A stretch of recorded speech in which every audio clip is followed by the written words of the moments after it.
214페이지 2차 부등식의 해 조건에 대해 설명드리겠습니다. 해가 x가 알파에서 베타 사이 이렇게 왔어요.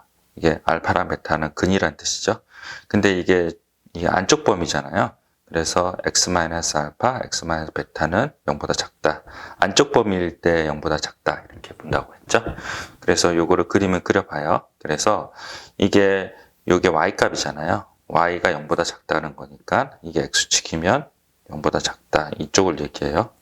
이쪽을 만족시키는 x값 범위죠. y값이 0보다 작게 한 x값 범위예요. 이게 x축이기 때문에 생긴 현상이에요. 그래서 알파에서 베타 사이 이 해가 된다고 합니다. 자, 해가 x는 알파보다 작고 x는 베타보다 크다. 그럼 바깥 범위잖아요. 이 바깥이 이렇게 벌어져 있어요. 이렇게요. 바깥이 벌어져 있어서 이렇게 얘를 전개하면 이렇게 되는데 이것도 마찬가지로 y값이 0보다 크죠? 0보다 크면 여기를 얘기를 해요. 그래서 여기 이렇게 돼요. 그래서 0보다 큰 y값이 0보다 큰 x값의 범위는 x는 알파보다 작다, x는 베타보다 크다 이렇게 됩니다. 됐죠? 이 부분 잠깐 화면 멈추고 필기를 하시고요. 네, 됐죠? 요 예를 잠깐 들어볼게요. 마이너스 1에서 5면 1에서 5가 되고 마이너스 1에서 안쪽 범위잖아요. 이렇게 되고 전개하면 이렇게 되고 얘가 마이너스 2보다 작다, 3보다 크다 그러면 바깥쪽 범위니까 여기 이렇게 돼요. 그래서 전개하면 이렇게 된다고 합니다. 자, 밑에 설명하기 전에 2차 부등식이 항상 성립할 조건을 설명하기 전에 295페이지로 가서 이 부분을 다시 구체적으로 설명을 드릴게요. 자, 필수예제 15번이에요. 자, 2차 부등식이 이러이러할 때 2차 부등식의 해를 구하라 이런 문제가 나왔어요. 잠깐 이제 화면을 열어서 설명을 하겠습니다. 해가 이렇게 나와 있죠? 그러면 뭐야? x 플러스 3, x 마이너스 4고 좁은 범위죠. 그래서 좁은 범위라서 이렇게 나온다고 이렇게 식을 세웁니다. 그 다음에 이제 이 부분이랑 원래 식이랑 비교했더니 부동 방향이 다르고 이 개수도 다르다는 거죠. 그래서 a를 곱해줘서 개수를 맞춰주고요. 맞춰주고 이 포맷에 맞춘다는 거죠. a를 맞춰주고 그 다음에 부동호 방향도 바꿔야 되기 때문에 a는 0보다 작다 이렇게 갑니다. 그래서 a를 곱하면서 부동호 방향을 바꿔줘요. 부동호 방향이 바뀌어요. 그러면 요거랑 지금 같죠? 그럼 얘를 전개를 해요. 그 다음에 a를 다 곱해서 완전히 전개를 하면 여기가 뭐예요? b죠. 그리고 여기가 뭐예요? c가 되죠. 그래서 b는 마이너스 a고 c는 마이너스 12가 됩니다. 이제 이게 첫 번째 문제예요.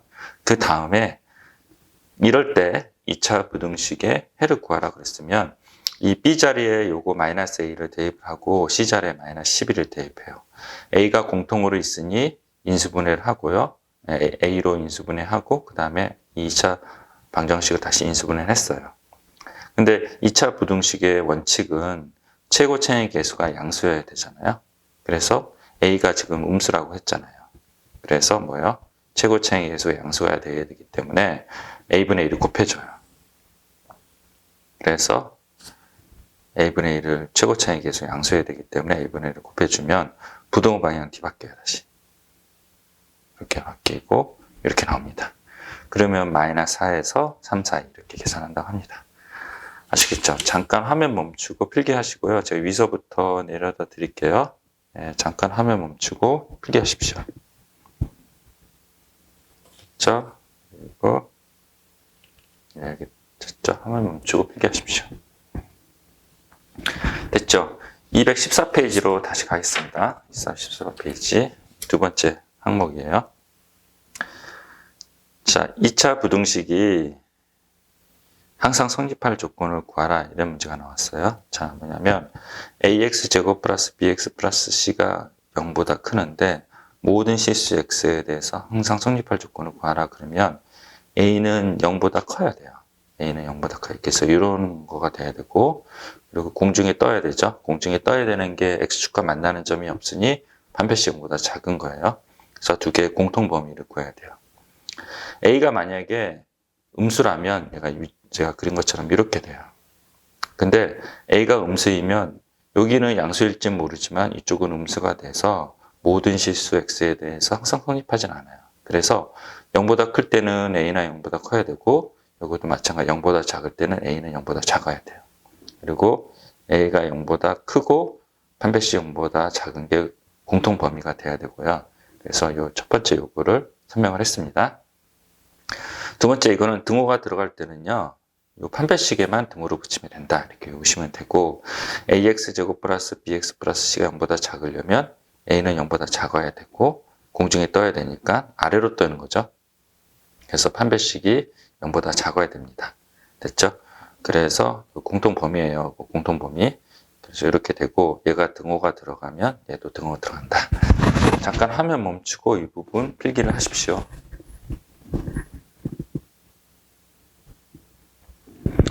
됐죠? 그러면 216페이지로 가서 필수예제 16번 설명드리겠습니다. 자, 필수예제 16번 모든 실수 x에 대해서 부등식이 항상 성립할 때 이렇게 나왔어요. 자, 근데 여기서는 2차 부등식이라는 얘기를 한 적이 없기 때문에 얘가 0이 되는 걸 허용을 해요. 그래서 a 플러스 2가 0이 될 때, 즉 a가 마이너스 2가 될 때도 고려해야 돼요. 이게 시험에 많이 나옵니다. 요거를 놓칩니다, 많이. 그래서 a가 마이너스 2가 되면 0, 0이 되죠. 4는 0보다 크죠. 그래서 부등식의 모든 실수 x에 대해 항상 성립한다. 이게 오케이. 여기는 된다는 거고요. a 플러스 2가 0이 아닐 때는 얘가 0보다 크니 a 플러스 2가 0보다 커야 되고 그 다음에 판별식 0보다 작아야 되죠. 그래서 a 플러스 2가 0보다 큰 거는 a는 마이너스보다 크고 그리고 판별식이 0보다 작아야 되는데 여기 2가 있어서 편리한 짝수 공식을 썼어요. 그래서 나온 결과가 마이너스 2에서 플러스 2 사이 됐죠. 그러면 요거랑 실제로 요거랑 공통 범위를 구해야 돼요. 그래서 마이너스 2에서 2 사이 마이너스보다 크다. 그럼 뭐예요? 마이너스 2에서 2 사이 이렇게 돼요. 공통 범위 구한 게. 그 다음에 뭐예요?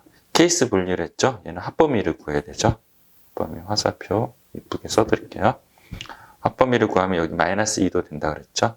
그래서 여기에다가 합범위를 구해서 마이너스를 추가를 해주시면 됩니다. 아시겠죠? 잠깐 화면 멈추고 필기를 하십시오. 대단히 중요합니다. 됐죠? 그 다음에 217페이지 설명을 하겠습니다. 자, 217페이지입니다. 자, 2차 부등식이라고 했네요. 다행이네요. 그러면 a는 0이 아니네요. 그래서 0인 부분은 신경 안 써도 되겠네요. 됐죠? 그리고 해를 갖도록이죠. 근데 이 전 문제랑 차이가 나는 게 뭐였나요? 이 전 문제는 모든 실수 x에 대해서라는 용어가 나왔고요. 요거랑. 그리고 여기서는 모든 실수 x에 대해서 얘기가 안 나왔어요. 그래서 그냥 해를 갖도록 이렇게 얘기했어요. 이 얘기는 뭐냐면요. 일부 성립 조건도 오케이, 만족시킨다. 그런 얘기예요. 일부라도 성립해도 오케이라는 뜻이에요. 아시겠죠? 자, 그래서 a는 0이 아니니 a가 0보다 크다고 해요. a가 0보다 크면 그림을 이렇게 그려요. 판별식 0보다 작을 때, 판별식 0일 때, 판별식 0보다 클 때 이렇게 잡을 때 일부라도 성립하면 되죠. 0보다 큰 게 일부라도 지글지글한 게 일부 성립한 거예요. 그래서 일부라도 성립하니 항상 해를 갖는다. 이렇게 답을 내시면 되고요. a가 0보다 작으면 아래로 이렇게 됐죠. 그래서 0보다 큰 해가 존재하려면 여기 위에 것만 되고 이 두 개는 안 돼요. 왜냐하면 일부 해라도 성립하지 않잖아요. 얘는요. 등호가 없기 때문에 얘도 이 부분도 안 돼요. 그래서 판별식이 0보다 커야 돼서 이 범위가 이렇게 나왔고요. 그 다음에 얘랑 케이스 분리한 얘랑 공통 범위를 구해야 되니 마이너스 2에서 a가 0보다 크다 이렇게 나왔고요. 그 다음에 뭐예요? 이게 합범위를 구해야 되죠. 케이스를 나눈 거니까. 여러분들 큰 틀을 잡으셔야 돼요. 케이스 나눈 것끼리는 합범위고 나눈 것 내에서 두 개는 공통 범위를 구해야 돼요. 나눈 것 내에서는 다 공통 범위 구하고 나눈 것끼리는 어떻게 해요? 합범위를 구해야 됩니다. 나눈 것끼리는. 아시겠죠?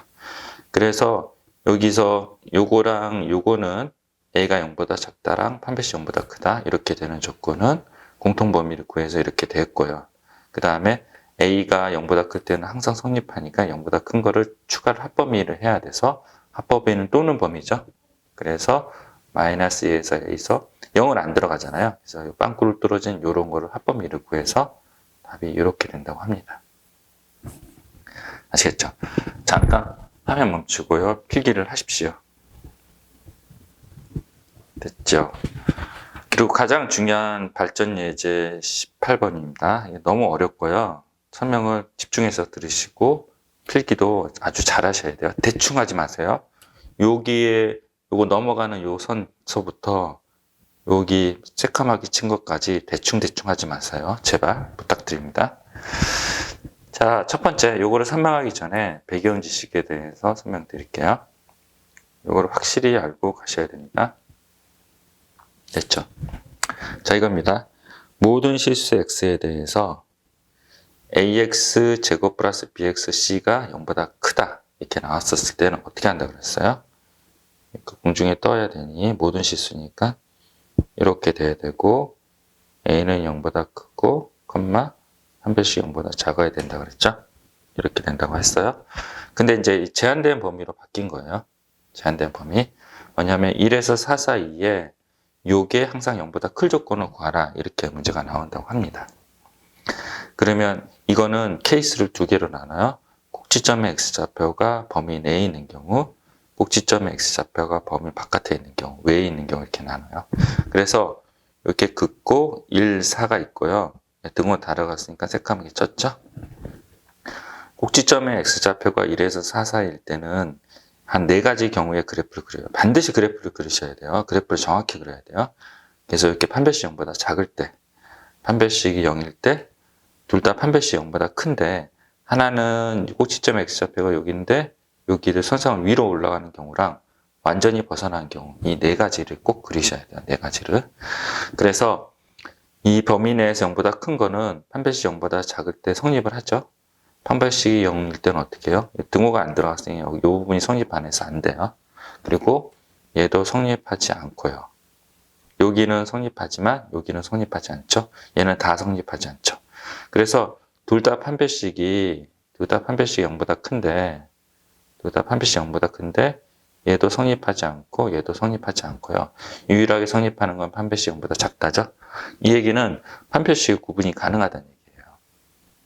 판별식의 구분을 가면 판별식 0보다 작다고 해서 A값의 범위를 구하시거나 B값의 범위를 구하시거나 범위를 구하시면 되고, 판별식 0보다 작다는 의미는 이 꼭지점의 요 Y좌표 있잖아요. 완전 제곱을 해서 꼭지점의 Y좌표가 0보다 크다. 이런 방식으로 두 가지 방법으로 구하셔도 됩니다. 아시겠죠? 잠깐 화면 멈추고 이 부분 필기를 하시고 머릿속에 이해하시고 저장하시고, 이해가 안 되면 선생님한테 불러가지고 다시 한번 물어보세요. 이거 넘어가면 안 됩니다. 잠깐 화면 멈추고 필기하세요. 됐죠? 그 다음에 두 번째, 꼭지점의 x좌표가 범위 외에 있는 경우예요. 그래서 이 1에서 4 사이가 아니라 바깥에 이렇게 있는 경우예요. 이것도 한 4개 정도나 5개 정도 그리세요. 그래서 얘가 이렇게 판별식 0보다 작은 경우. 됐죠? 그리고 판별식이 0인 경우. 됐죠? 이 부분. 그리고 판별식 0보다 큰 경우. 됐죠? 그리고 판별식 0보다 큰데 이 범위 바깥으로 이렇게 치고 들어간 거예요. 됐죠? 그리고 판별식이 0보다 큰데 여기 안으로 들어온 경우. 또 하나 또 그려도 돼요. 제가 화면 올릴게요. 요거는 한 5개 정도 그리시는 게 좋을 것 같아요. 이렇게 됐는데 완전히 바깥으로 벗어난 경우. 이 5개 정도 그림 그리세요. 자, 일단은 판별식이 0보다 작은 경우는 이 범위 내에서 성립하나요? 0보다 큰 거 성립하죠? 그래서 동그라미. 요거가 바로 그건데요. 판별식이 0인 경우인데요. 그 경우에도 요 사이에 0보다 크네요. 성립하네요. 판별식이 0보다 큰 경우도 성립을 하죠? 요 사이에 0보다 크죠? 근데 판별식이 0보다 큰데 요거는요.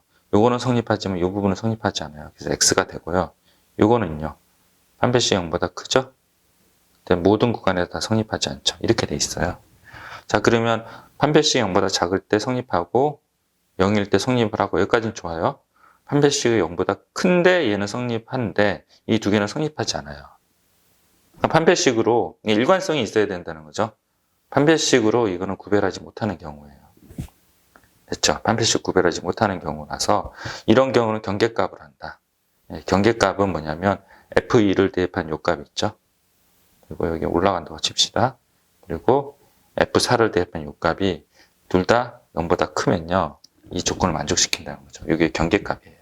그래서 경계값을 구하시고 공통범위를 구하고 여기가 등호를 들어가냐 안 들어가냐 그때그때 따져야 돼요. 상황에 따라서 따져야 됩니다. 아시겠죠? 제가 화면 내려드릴 테니까 자, 이 부분 필기를 하시고 그 다음에 이것도 다시 한번 보고 두 개를 비교를 해보세요. 그래서 판별식 구분 가능하냐? 구분 가능하지 않다. 그걸 구별을 하셔야 되고 판별식이 구분 가능하면 판별식이 0보다 작다거나 뭐 이렇게 하시면 되고 판별식 구분 가능하지 않은 경계값으로 해야 된다. 이게 큰 틀이에요. 제한된 범위를 이렇게 복잡하게 계산을 해서 시험에 킬러 문제로 1, 2등급을 가르는 문제로 꼭 나옵니다. 잠깐 화면 멈추고 필기를 하십시오.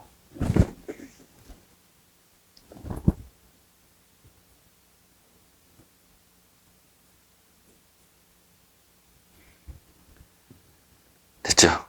자, 그리고 위의 발전 문제를 한번 풀어보겠습니다. 쉽지 않아요. 어렵습니다. 자, 이거는 제한된 범위가 0에서 3이에요. 그리고 2차 부등식이 있고 0보다 작대요. 어떻게 한다 그랬어요? 꼭지점의 x좌표가 범위 내에 있냐 외에 있냐 따져야 되는데 미지수 a라서 모른다는 거죠. 그래서 꼭지점 x좌표가 범위 내에 있는 경우 외에 있는 경우 다 따진 거죠. 자, 꼭지점 x좌표가 범위 내에 있는 경우를 따지면 얘가 판별식이 0보다 크죠? 0보다 작네요. 여기가 판별식이 0보다 작은데 성립하지 않죠? 아래에 없잖아요. 이 사이에. 그리고 얘도 마찬가지예요. 얘도 판별식이 0인데 이것도 성립하지 않네요. 그리고 요거는 판별식이 0보다 큰데 성립하지 않죠. 엇갈리게 그린다 그랬죠? 얘가 아까 여기 설명했던 것처럼 여기 지나도록 이렇게 그려요. 얘도 안 되네요. X네요. 맞죠? 그리고 요거처럼 판별식이 0보다 큰데 완전히 벗어났어요. 얘는 되죠. 자, 보세요. 둘 다 판별식이 0보다 큰데 얘는 안 되고 얘는 되잖아요. 그러면 판별식으로 구별 못하니 경계값으로 가야겠다. 이렇게 판단을 하셔야 되고 일단 간접 판단했고요. 근데 꼭지점 x좌표 범위 바깥에 있는 경우 볼게요. 얘는요. 판별식이 어떻게 돼요? 0보다 작죠? 성립하지 않네요. 얘는요. 판별식이 0이죠? 성립하지 않네요. 얘는요. 판별식이 0보다 크죠? 성립하지 않죠. 얘는요. 판별식이 0보다 크네요. 근데 얘는 성립하죠. 얘도 마찬가지 판별식 구별을 못해요. 아니, 확신이 들었죠? 그러면 경계값으로 간다. 그래서 F0는 0보다 작고 F3은 0보다 작다. 요 값을 대입한 요거가 0보다 작고 요 값을 대입한 0보다 작다. 범위 내일 때도 마찬가지예요. 요 값을 대입한 여기가 0보다 작고 요 값을 대입한 여기가 0보다 작다. 경계값으로 간 거고요. 그 다음에 등호는 어떻게 한다고 했어요? 그때 따지자 그랬죠? 그래서 F0가 0보다 작을 때를 따져봐요. F0가 0보다 작을 때는 이제 등호가 성립하면 여기를 지난다는 거죠. 여기 지날 때 성립을 하나요? 여기 지날 때? 등호가 있어서 성립을 하네요. 그럼 요거 지날 때 성립하나요? 성립하죠? 맞죠? 등호가 지날 때 성립하는지 여부를 보는 거죠. 등호를 붙였을 때 얘를 만족시키는지 따져보면 되는 거죠. 그래서 등호가 붙이고요. 그래서 이렇게 구한 다음에 이걸 공통 범위를 구해야 돼요. 둘 다 만족해야지 되잖아요. 하나만, 이런 경우. 하나만 만족하는 경우는 성립하지 않잖아요. 그래서 공통 범위를 구했더니 마이너스 3에서 0 이렇게 된다고 합니다. 아시겠죠? 잠깐 화면 멈추시고 확인 체크 262번, 263번, 264번 다 풀어보십시오.